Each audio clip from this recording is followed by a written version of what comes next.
narradora que ha construido sus novelas con personajes inolvidables y nos deleita con su palabra desde las primeras páginas.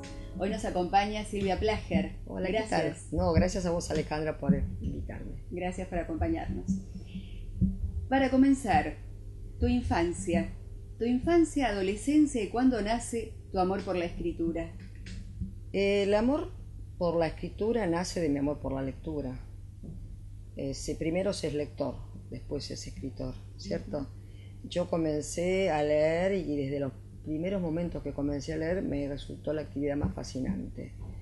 En una casa de gente gringo, como se decía antes, mi madre de Alemania, mi padre de Polonia, había libros en casa, pero muchas veces mi madre era socia de una biblioteca y sacaba libros en alemán, y yo me acuerdo que me decían qué quería para mi cumpleaños, siempre pedía un libro, tanto de nena como de adolescente. Y me acuerdo cuando era una nena chiquita, había un personaje de todo lo que yo leía, era el personaje de Joe de Mujercitas, porque había una escena en que la mostraba Joe leyendo y comiendo manzanas. A mí no me gusta tanto la manzana, no es mi fruta preferida, pero la idea de un altillo, la idea de un canasto con manzanas y la idea de la escritura, de la lectura perpetua, sí, me parecía una belleza. O sea que también tiene que ver mucho con la generación. Hay una nueva generación de escritores donde también la imagen tiene mucho peso. En mi caso la imagen tenía que ver con la imagen del cine, pero la televisión los programas eran, me acuerdo el único canal que había, el canal 7, y empezaban a la tarde, y los programas no eran muy fascinantes. Lo que era fascinante para mí era el hecho de que se pudiera ver una especie de cine en tu casa, de ver lo que transcurría, pero en general eran shows, entrevistas, sí, programas ligeros de lo que yo puedo recordar, preguntas y respuestas, y entonces yo, salvo alguna vez que se sentaba la familia, yo siempre prefería leer. Y bueno, el cine me fascinó también, y el cine, yo creo que el cine es literatura también, porque sí, como decía Eisenstein, no hay ningún director, por más genial que sea, si no tiene un buen libreto, un buen guión, puede hacer una buena película. Entonces siempre detrás de la película está el texto, el guión, los diálogos. Y bueno, yo me daba cuenta ya desde chica cuando veía que algo era remanido o algo, y apenas pude, aunque no daba la edad, me pintarrajeaba bien y me metía en el cine Lorraine, que era todas películas de la Nouvelle Vague, del cine francés y el neorrealismo italiano, sí, y todo eso para mí me formó muchísimo. Ajá. ¿Y qué edad tenías? Y ahí tenía 16, 17 años, ¿no? Y yo empecé a leer autores serios a la edad que no sé, quizá no los comprendía, pero a los 12 años leía a Hermann Hesse, Cronin, sí, a Maxim van der Merch, a la colección también de premios Nobel que había en mi casa. Y bueno, ¿y hay escritores en tu familia? No sé si hubo, porque yo tengo un antes y un después. Yo nací acá en Argentina, pero mis padres vinieron de Europa antes de que se declarara la Segunda Guerra Mundial, y hablaban poco de los que se quedaron, porque todos los que se quedaron fueron asesinados en los campos de concentración. Entonces, no sé que había músicos, sé que la familia de mi madre era lectora, porque los hermanos estaban acá, y bueno, pero mucho más no tengo muy claro. Claro. Entonces, no, si yo busco muy atrás en el árbol genealógico, no encuentro, porque no, claro, se pierden. Entiendo, se pierden, sí. se pierden. ¿Y qué autores admiras? Mira, yo tengo etapas, yo admiro a todos, todo lo que está impreso. A mí me gusta la literatura, no juro tampoco de lo que se considera un pasatiempo, porque hay una palabra que está mal utilizada. Para mí, bestseller, que es el más vendido. A veces hay literatura muy buena que se vende muy bien y literatura muy buena que se vende mal, y que la gente no se entera que salió el libro, y bueno, tiene poca prensa, etcétera, etcétera. Pero a mí me gustan los autores que dejan un sedimento, ¿no? Y también aquellos que te crean una intriga, por eso también me gusta el género policial, de antes, que ahora está de moda, también me gustaba, pero me gustaba también el género policial o la intriga dentro de una novela que no era policial, Claro. porque si nos vamos a las novelas de Conrad, que tenía ese mundo de intriga, de aventura, no son policiales. Podemos leer en Borges textos que tienen una intriga policial, como Emma Suns u otros tantos, pero no podemos decir que es un policial. Claro, o sea, yo creo que hubo una época cuando yo era chica que había como una desvalorización y bueno, leíamos a Agatha Christie. Ya cuando empieza la novela negra norteamericana, que a mí me encantaba, ya empecé a darme cuenta que eso era literatura, pero yo no me lo preguntaba, porque cuando vos sos chica no te preguntás si eso es literatura, te gusta leer y punto. Si te caen en tu mano Arco de Triunfo, vos no te preguntás si esa autora, ese libro tiene una prosa tan importante como la de Proust. Bueno, pero después te das cuenta que sí, que Proust es diferente, que su obra es monumental, no solo por la cantidad de páginas que encierra, sino por qué dice y cómo lo dice, como Hermann Hesse, La montaña mágica, Norman Mailer, todos esos autores. Yo me formé mucho con los rusos, porque cuando yo era chica, Dostoyevsky, Tolstoy, Gogol, Chekhov, me adoraba Chekhov. Entonces, porque después vinieron los latinoamericanos. Sí. Y también los norteamericanos. Me gusta mucho Philip Roth, leía, y bueno, Valle Singer. O sea que has tenido una formación sólida. Sí, sólida, inclusive los clásicos, leía los clásicos. Mira, siendo niña. Siendo adolescente. Adolescente. Me daba cuenta que era importante, por ejemplo, si yo leía Barrabás de Karl Lagerfeld, entonces yo me daba cuenta que tenía que buscar bien la época. Entonces de repente mi papá tenía en la casa un libro que era una especie de, como ahora están los libros de pensamiento mágico. Entonces y la Biblia tenía razón, que hablaba de los hechos bíblicos para comprobar los milagros y los acontecimientos. Entonces yo lo leí, me llevaba a leer eso porque para buscar el entorno de Barrabás, y bueno, y aparte como en el secundario me acuerdo que yo compraba pagando en cuotas la colección también de los premios Nobel que venían en papel Biblia, en papel Biblia y con los lomos dorados. Y bueno, y compraba y venía el cobrador a casa, ¿no? Y compraba libros y me fui armando una biblioteca cuando era chica. Yo siempre tuve no me dijeron, yo tuve la sensación de que, ahora que estoy rodeada acá de los libros, que era importante, que era algo que a mí me daba un apoyo, ¿no? A mí el mundo me parecía muy frágil, muy incomprensible, me lo sigue pareciendo, sin los libros. Cuando hablo de los libros también hablo del cine, porque yo iba al cine una vez por semana, tenía el ritual cine de barrio, digamos los chicos, veíamos 3 películas, 2 películas, y me acuerdo que a veces me quedaba a ver la tercera de vuelta y mi vieja me venía a sacar de los pelos del cine. Pero porque me fascinaba ese mundo en el que era posible la especulación. Aparte se aprendía mucho leyendo y yendo al cine, ¿no? Claro. Uno aprendía de mundos ajenos. Por eso me gusta la literatura japonesa, ¿no? Me gusta mucho Kawabata, Mishima. Esta chica, hay una autora medio exótica que se llama Nana Yashimoto, Kensaburo Oe, bueno, muchísimos, ¿no? Me gusta mucho la literatura y no sé si puedo decir japonés, pero bueno, Murakami, porque ya está más occidentalizado, pero sería larga la lista. O sea, antologías me he comprado de cuentos japoneses. Es un mundo que me seduce mucho. El libro es una compañía, ¿no? Por lo que estás diciendo, es una compañía. Y yendo también a un libro más de entretenimiento como El abanico de seda de Lisa C, que me gustó muchísimo, porque también me ponen en ese mundo secreto del abanico, del lenguaje secreto entre las mujeres que no podían hablar, el mundo de las mujeres marginadas.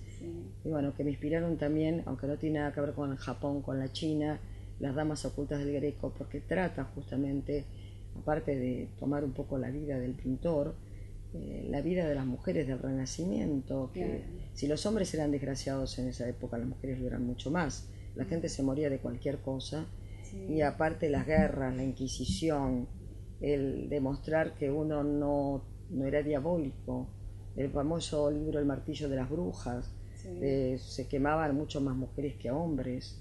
Era una época terrible, de pestes, de hambrunas, de curiosidades sexuales, porque la sexualidad estaba tan reprimida en esa época que justamente por eso había todo un malentendido acerca, hay tantos hijos naturales que aparecen, como en el caso del hijo de Greco, que nadie sabe quién es la madre. Sí. Los médicos que no tenían tan poco elementos para hacer esa sangría. Y me fascinó el Greco, porque el Greco era un hombre que en esa época se consideraba exótico porque tenía una biblioteca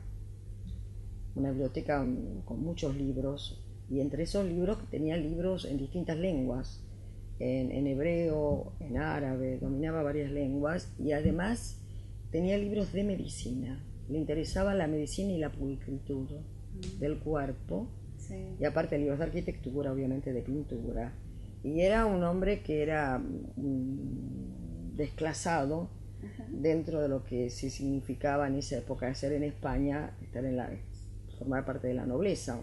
Alguien que venía de Venecia o de Roma es una cosa, pero alguien que venía de Creta, una isla pobre, y que lo llamaban el Greco porque Domenico Theotocopuli era muy largo. Sí. Pero bueno, también al Tintoretto le decían el Tintoretto, no se llamaba Tintoretto porque el padre era tintorero, tenía tintorería, Sí, era muy sí. común. Ahora también se usan los apodos. Los apodos, sí. Pero bueno, pero tenía que luchar también él contra la Inquisición y contra Felipe II, que fue un monarca terrible, que cuando le encargó un cuadro que es el Suplicio de San Mauricio, después no se lo aceptó porque se veía muy gallardo San Mauricio y enfrentando a las tropas, y él quería que los cuadros, decía, le dieran a la persona que lo contempla el deseo de prosternarse.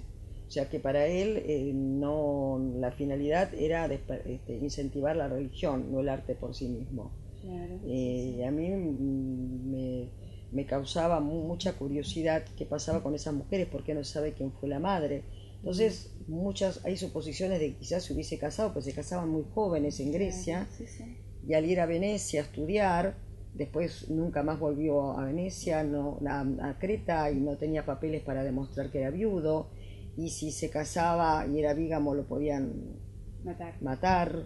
Entonces Es interesante. Lope de Vega, por ejemplo, sí vivía mancebado y era monje y no pasaba nada porque tenía buenas conexiones, pero un hombre que no tenía buenas conexiones, Sí, podía y que terminar podía terminar mal. Y lo mismo se dice que la mujer de la portada, que es tan bella, que ella la llama, es el cuadro La Dama del Armiño, era la posible doña, iba a decir doña Jimena, se me trabucó con la del Cid. Y bueno, se piensa que esta mujer era de origen moro y que por eso no quiso casarse con ella, porque si bien era cristiana, el origen era moro. Entonces hay otra teoría que también podía ser alguien judío que al que se casaba o practicaba costumbres como bañarse todas las semanas, podía costarle la vida porque decían que era judaizante. Entonces se me ocurrió en la trama crear una incógnita si fue Jerónima de las Cuevas.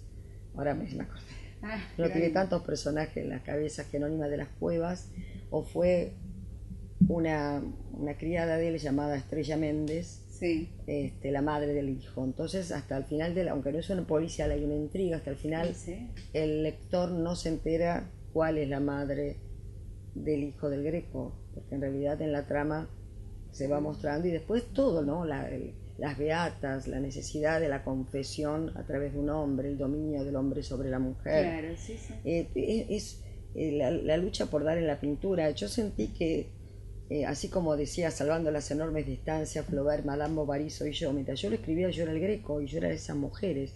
Yo era un poco todos esos personajes, porque yo también siento que el escritor tiene que ocupar un espacio que a veces a los demás no les interesa. Y bueno, y los pintores en ese momento, salvo los que estaban establecidos por el canon, bueno, tenían que luchar y a veces hacer, para ganarse la vida, sus famosas Madonas al Dorato, para que la gente tuviera en la casa una virgen, colgarla o hacer un pequeño altar.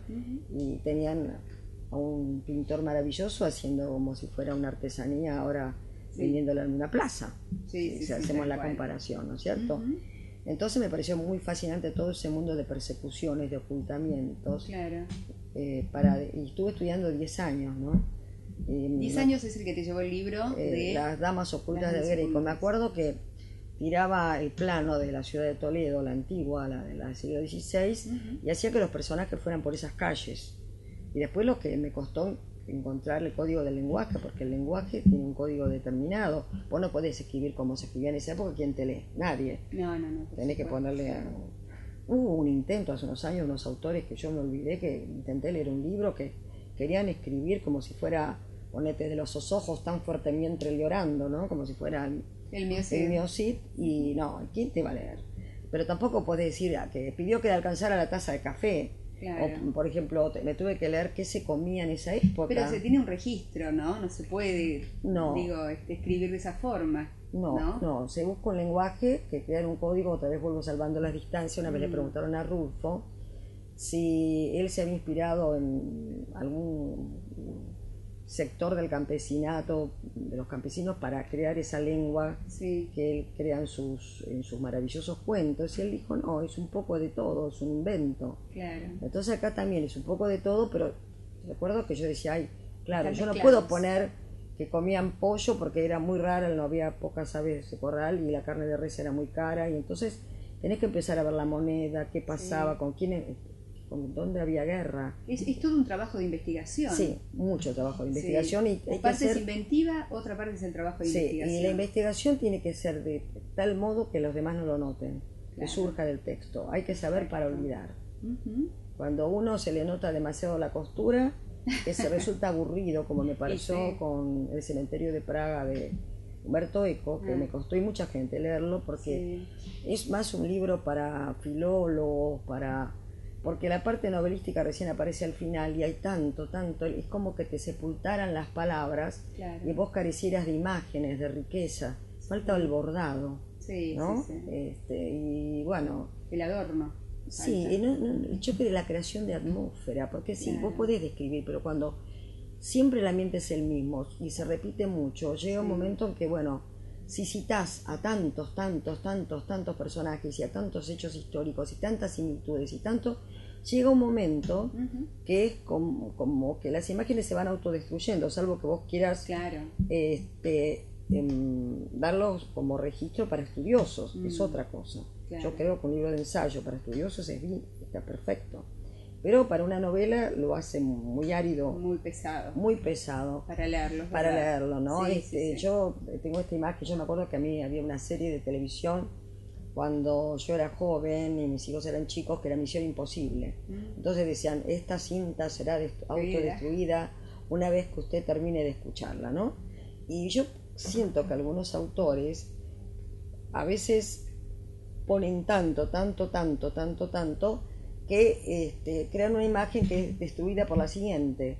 Entonces, si bien uno tiene que ir acumulando y dando en la atmósfera necesaria, y la novela es sinfónica y hay muchas voces, tiene que tener cuidado que las voces no vayan como, viste, en un coro, que ahí tiene que tener la armonía del sonido.